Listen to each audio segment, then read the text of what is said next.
আজকে প্রধান উপদেষ্টার কার্যালয় খুব ভালো একটা ভূমিকা রেখেছে। তারা ডিএমপি কমিশনারের যে বক্তব্য, সেই বক্তব্যের নিন্দা করেছে। ধর্ষণ শব্দটা উচ্চারণ করা যাবে না, তিনি বলছেন যে নির্যাতন বলতে হবে। কোথায় নির্যাতন, কোথায় ধর্ষণ? আমি কালকে একটা ভিডিও করলাম, বললাম যে এটা অবাক হলাম। ডিএমপি কমিশনার শেখ মোহাম্মদ সাজ্জাদ আলী, সে যথেষ্ট ভালো। তার মানে আরো কিছু বক্তব্য আমি দেখেছি, বেশ সাহসী বক্তব্য, স্বাধীন মুক্তভাবে বলেন। কিন্তু পরিস্থিতিটা বুঝতে হবে যে এখন হচ্ছে সারা দেশ ধর্ষণের বিরুদ্ধে সোচ্চার, এবং আসিয়ার মৃত্যুর পর এটা মানুষ এত বেশি আবেগ আপ্লুত যে এই বক্তব্যের মধ্য দিয়ে একটা পারসেপশন যে ধর্ষণ শব্দটা এড়িয়ে যাওয়া মানে হচ্ছে আমি ধর্ষণের ব্যাপারটা আর গুরুত্ব দিলাম না, তেমনটা হয়ে যাচ্ছে। এবং এর ফলে যারা সত্যি সত্যি রেপিস্ট, তখন তারা আরো উৎসাহিত হবে যে এটা তো নির্যাতন, এটা তো আর অত বেশি অপরাধ না, 10টা নির্যাতনের মতো না।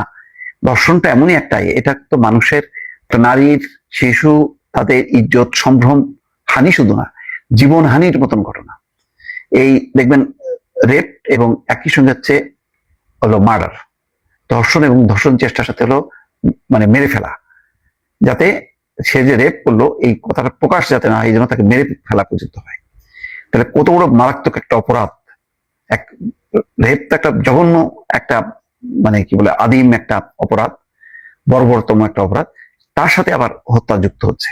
তো ফলে এটাকে নির্যাতন মানে ধরেন চর থাপ্পড় মারলাম, মারপিট করলাম, ওই নির্যাতন আর এই ধর্ষণ যে অর্থে ব্যাপার হয় সেটা কোনোভাবেই এক না। আমি এটার উপরই গতকালকে একটা বয়ান দিয়েছিলাম।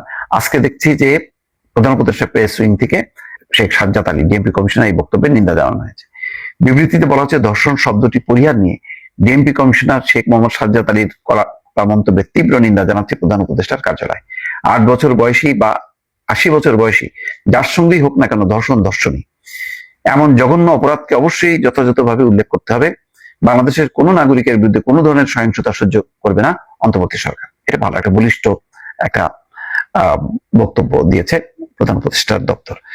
গতকাল শনিবার গণপরিবহনে নারীদের নিরাপত্তা নিশ্চিতে হেল্প অ্যাপের উদ্বোধন অনুষ্ঠানে ডিএমপি কমিশনার বলেন, আমি দুটো শব্দ খুব পছন্দ করি, এর মধ্যে একটি হলো ধর্ষণ। আপনাদের কাছে অনুরোধ, এটা ব্যবহার করবেন না। আপনারা নারী নির্যাতন বা নিপীড়ন বলবেন। আমাদের আইনও নারী ও শিশু নির্যাতন বলা আছে। যে শব্দগুলো শুনতে খারাপ লাগে সেগুলো আমরা না বলি। এটা হলো না, এত সরলীকরণ করার কোনো স্কোপ নাই।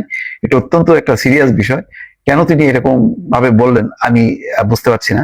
এটা ওনার অবশ্যই সরি বলে ওনার অবস্থানটা পরিবর্তন করার দরকার। কারণ এমনিতেই উনি ভালো, যে অনেক মুক্ত স্বাধীন কথা বার্তা বলছেন, এবং পুলিশের যে বিপর্যস্ত অবস্থা, সেই বিপর্যস্ত অবস্থা তিনি যে কাজগুলো করছেন এখন খুবই ঝুঁকিপূর্ণ কাজ, মানে অনেকগুলো ক্ষমতার পক্ষ, তারপরে পুলিশ বিশৃঙ্খলা, এই অবস্থার মধ্যে কাজ করাটা খুবই টাফ। সেই কাজটা তিনি করে যাচ্ছেন। ফলে এখন কথাবার্তা নিয়ন্ত্রিত ভাবে বলতে হবে, এটি হচ্ছে শিক্ষা। আর উনি ওনার যে কাজ সেটা করতে হবে, এবং এই ঘটনায় বা এই বক্তব্যের জন্য অবশ্যই ওনার একটা সরি বলা উচিত বলে মনে করছি। দর্শক ভালো থাকবেন, আল্লাহ হাফেজ।